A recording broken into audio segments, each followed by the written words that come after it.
युधिष्ठिर जी ने पूछा नारद जी से कि भगवान हिरण्यकश्यप ने अपने स्नेह भाजन पुत्र प्रहलाद से इतना द्वेष क्यों किया।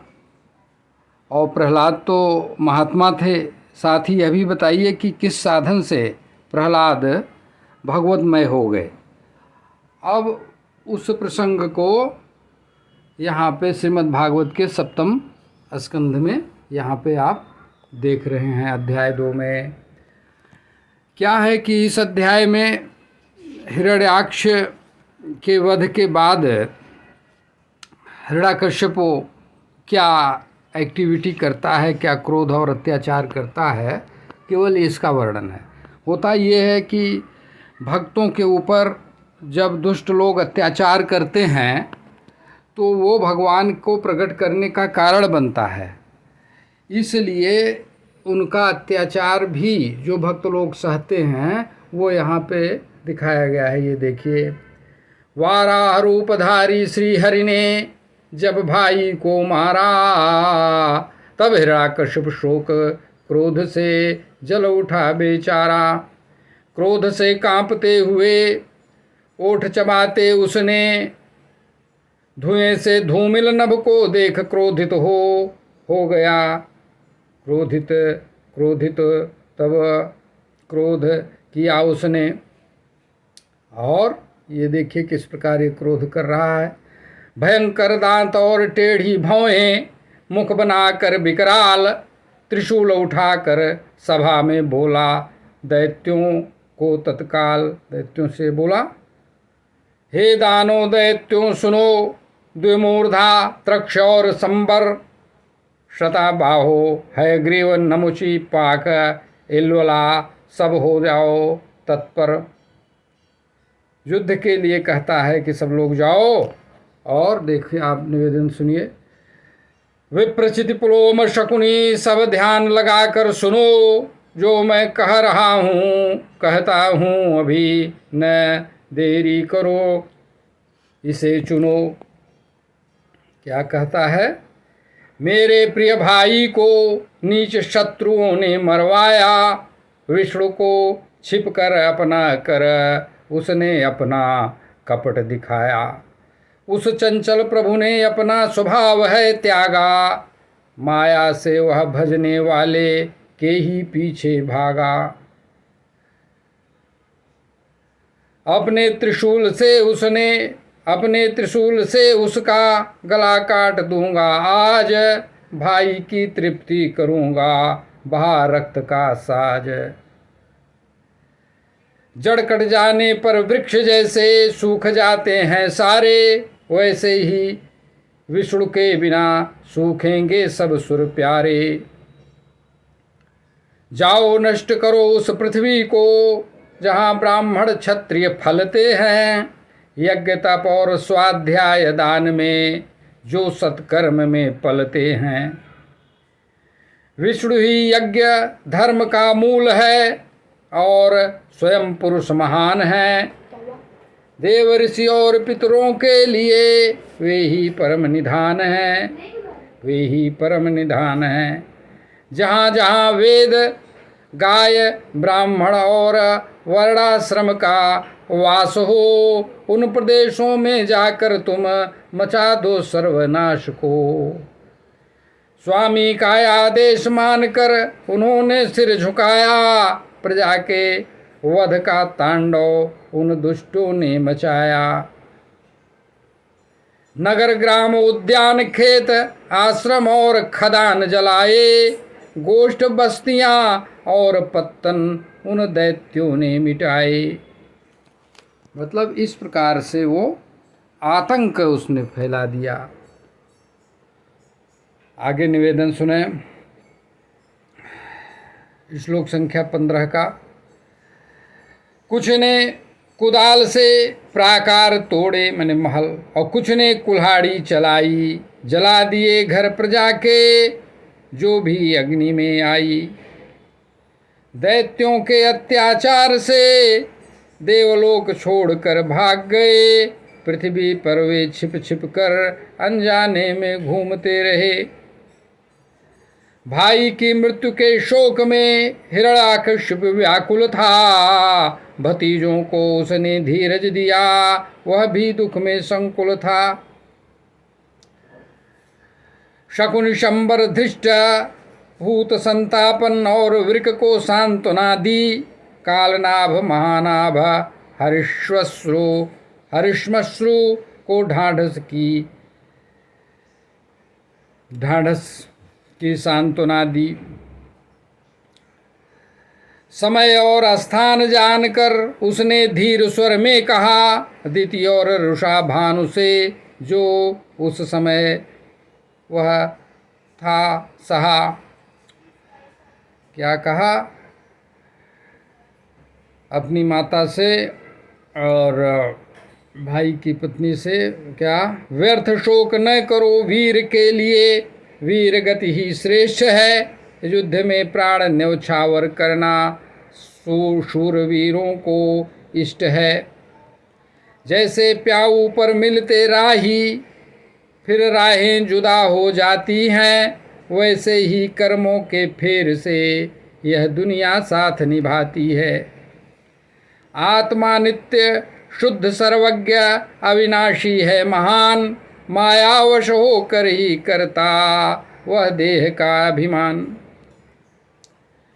जैसे जल में प्रतिबिंब वृक्ष को हिलता सा दिखते, जैसे जल में प्रतिबिंब हो वृक्ष को हिलता सा दिखे, वृक्ष को हिलता सा दिखे, भ्रमित दृष्टि से पृथ्वी भी गति करती सी दिखे। गुणों से मन भ्रमित हुआ तो आत्मा भी भ्रमित दिखे, निर्गुण होकर भी वह देह सा संचित दिखे। अब देखिए, है तो वो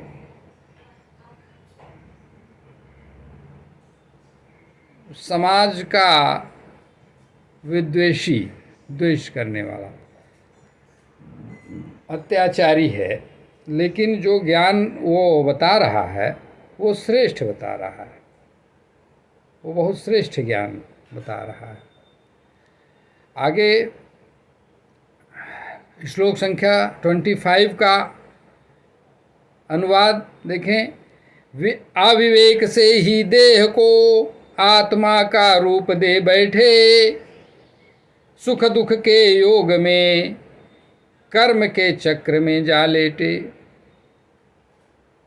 जन्म मृत्यु शोक अज्ञान और व्यर्थ की ये चिंताएं आत्मज्ञान भूलने से ही हैं, ये सब दुख जो आए।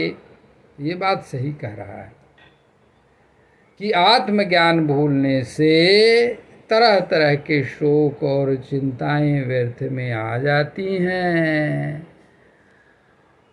हाँ, और यहाँ तक कि अब क्या कहें, वो शरीर पर भी दुष्प्रभाव डालने लगती है, और यहाँ तक कि डिप्रेशन और एंग्जाइटी की दवाई भी लेनी पड़ जाती है। चलो, शरीर कमज़ोर हो तब एंग्जाइटी की दवाई मान लो नहीं काम चल रहा है तो खा लिए, लेकिन शरीर स्वस्थ है फिर भी एंग्जाइटी अगर हो तो ये अज्ञान के ही कारण है, अज्ञान के ही कारण है। और ये इसका जो निवारण है वो तत्व ज्ञान है, शास्त्र ज्ञान है, स्वरूप ज्ञान है। हाँ, आगे निवेदन देखें 27 नंबर का। कहता है, एक प्राचीन इतिहास सुनो जो ज्ञान का है सार, यम और शोक संतप्त परिजनों का संवाद अपार। क्या कहता है? कह रहा है, एक कहानी सुना रहा है कि उशीनर देश में एक राजा था, सुयज्ञ उसका नाम। युद्ध में शत्रुओं ने मारा, परिजन पहुँचे वहाँ तमाम। जब वहाँ परिजन पहुँचे, शत्रुओं ने मार दिया था एक राजा को, तो टूट गया उसका कवच, गहने मालाएं सब बिखर गईं। बाणों से विधा हृदय उसका, रक्त से देह सराबोर हुई। बिखरे बाल निर्जीव आंखें, ओठ गुस्से में दबे थे, धूल धूसरित मुख कमल, युद्ध में भुज शस्त्र कटे थे। स्वामी की ऐसी दशा देखकर, कुशीनगर कहा जाता, रानियां शोक में डूब गईं, नाथ हम लुट गए यह कहकर छाती पीट कर चरणों में आकर गिर गईं। रोते हुए आंसुओं से प्रिय के पाद पंकज धोए, बाल बिखरे गहने गिरे देख कर सब लोग रोए। हे विधाता तू कितना क्रूर है, स्वामी को यह दशा दिखाई, जो थे हम सबके पालनहार आज उन्हीं की मृत्यु बुलाई।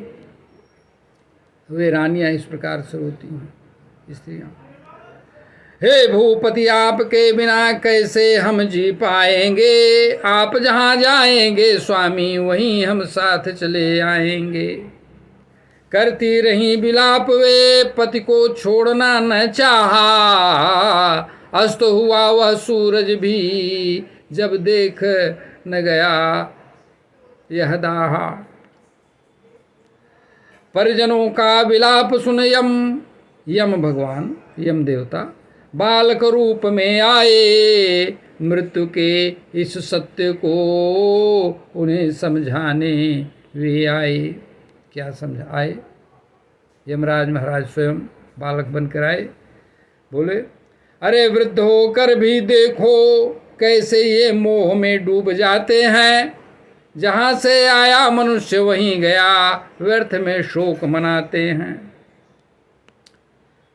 बालक को बोलता है, यमराज जो हैं बालक रूप में है, वो बालक बोलता है, हम धन्य हैं माता पिता ने छोड़ दिया फिर भी हम जीवित हैं, उस रक्षक ने गर्भ में रक्षा की, उन्हीं से अब भी रक्षित हैं। वही प्रभु बनाता, वही मिटाता, वही करता है पालन, हम सब उसके खिलौने मात्र, वही जगत का है करता संचालन।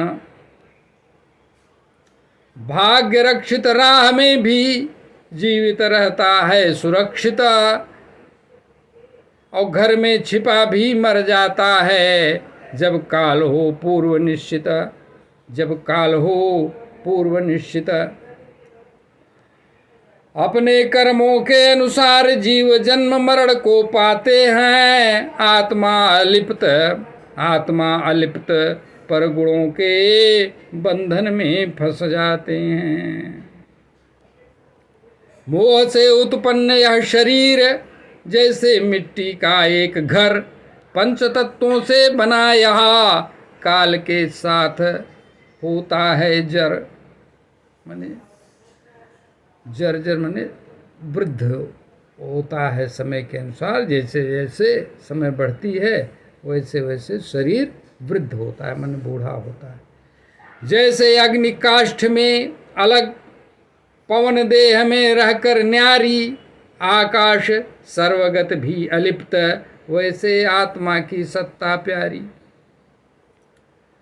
सुयज्ञ तो यह देह मात्र है, व्यर्थ तुम क्यों शोक मनाते, जो बोलने सुनने वाला है उसे न तुम कभी देख पाते। अब ये देखिए, इसने ज्ञान का तत्व बताया कि जो बोलता है और सुनता है और दृष्टा जिसको कहते हैं, वो कह रहा है कि उसको तो देख ही नहीं पाते ना आप लोग, उसको कभी न देख पाते। देखते क्या हैं? शरीर को देखते हैं। अच्छा, आगे देखें। अभी क्योंकि ये श्री यमराज जी महाराज सुना रहे हैं बालक के रूप में, इसलिए बहुत सारगर्भित बात सुना रहे हैं भाई। हाँ, जबकि इस बात को हिरण्याकश्यप बोल रहा है, लेकिन कहानी जो है वो यमराज बालक के रूप में आए हैं वो सुना रहे हैं, वो हिरण्याकश्यप बता रहा है करके। न प्राण है सुनने वाला, न ही शरीर है वक्ता, जो इंद्रियों का स्वामी आत्मा, देह प्राण से है वह पृथक सृष्टा। वाह, यही सृष्टा, यही दृष्टा है और यही ईश्वर का अंश है। अब ये देखें पहले, जो विभिन्न देह को धारण करे और फिर त्याग भी देता, वह प्रभु स्वयं के तेज से इनसे सबसे अलग है रहता। जब तक आत्मा देह से बद्ध, तब तक कर्म का बंधन रहता। अज्ञान, क्लेश और माया का चक्र पीछे लगा रहता। वस्तुओं में जो सुख देखा, वह स्वप्न के समान मिथ्या है। इंद्रियों द्वारा देखा गया संसार मनोरथ जैसा वृथा है। ज्ञानी न तो आत्मा को न ही देह को शोक बनाते हैं। जो नियति का अटल स्वभाव है, उसे बदल ना पाते हैं। एक बहेलिया वन में आया, पक्षियों का बनकर काल। लोभ दिखाकर दाना डाला, फैलाया उसने अपना जाल। अरे वहीं घूमता युगल पक्षी, बहेलिए ने उसे निहारा। मादा कुलिंग लोभ में फंसकर जाल के बंधन में आहारा। अरे फंस गई वह जाल में, नर पक्षी अति व्याकुल था। देख दुर्दशा अपनी प्रिया की, मनोसका अति संकुल था। अरे विधाता, अब वो कहता है पक्षी, उसकी जो जोड़ीदार है, उसकी पत्नी बेचारी वो फंस गई और के जाल में बहेलिए के। तो वो कहता है, अरे विधाता है कितना निष्ठुर, इस बेचारी का क्या दोष। सब कुछ खोकर दीनहीन, कैसे करेगी वह संतोष। अरे हे विधाता, मुझे भी ले चला, अब मैं कैसे जी पाऊंगा। अब बिना प्रिया के जीवन या दुखों का सागर लाऊंगा। अरे बिना पंख के नन्हे बच्चे माँ बिन कैसे रह पाएंगे। और नीड़ में बैठे अनाथ मेरे, भूखे प्यासे मर जाएंगे। अरे विलाप करते उस पक्षी को काल ने फिर अपना लिया। और छिप कर बैठे उस बहेलिए ने बाढ़ से प्राण हर लिया। मैंने बहेलिए ने उसको भी मार डाला, वैसे सोच ही रहा था बेचारा। अब देखिए काल की गति। अरे तुम भी ऐसे ही मोह में आत्मा को न पहचान पाओगी। 100 वर्ष भी शोक करो, तो भी पति से पति को न मिल पाओगी। अरे हिरण्यकश्यप के वचन सुनकर सब आश्चर्य में पड़ गए। अनित्य जगत के सत्य को जानकर मोह शोक से लड़ गए। यमराज अंतर ध्यान हुए, सुना कर या ज्ञान का सार। सुयज्ञ के परिजनों ने किया उसका अंतिम संस्कार। शोक न करो तुम औरों का, न अपना ही मान बनाओ। कौन पराया कौन है अपना, इस अज्ञान को छोड़ जाओ। इस अज्ञान को छोड़ जाओ। अरे दैत्यराज के ये वचन सुनकर दिति और पुत्र वधू ने भी त्याग दिया पुत्र का शोक, त्याग दिया पुत्र का शोक, सत्य में लीन हुई वे सभी। श्री राम जय राम जय जय राम, श्री राम जय राम जय जय राम। इस प्रकार प्रहलाद भक्त के पिता जो हिरण्याकश्यप हैं, जो इसी अपने भाई हिरण्याक्ष के वध के बाद विष्णु विरोधी हो जाते हैं, वो सबको ढांढस देते हैं, वही बाद में अत्याचार करेंगे बालक प्रहलाद के ऊपर, जिससे भगवान बाद में प्रकट होंगे, नरसिंह नारायण भगवान। हम अग्रिम रूप से उन्हें प्रणाम करते हैं। बोलो नरसिंह नारायण भगवान की जय, बोलो भक्त प्रहलाद जी महाराज की जय। हर हर महादेव। श्री कृष्ण समर्पणमस्तु। श्री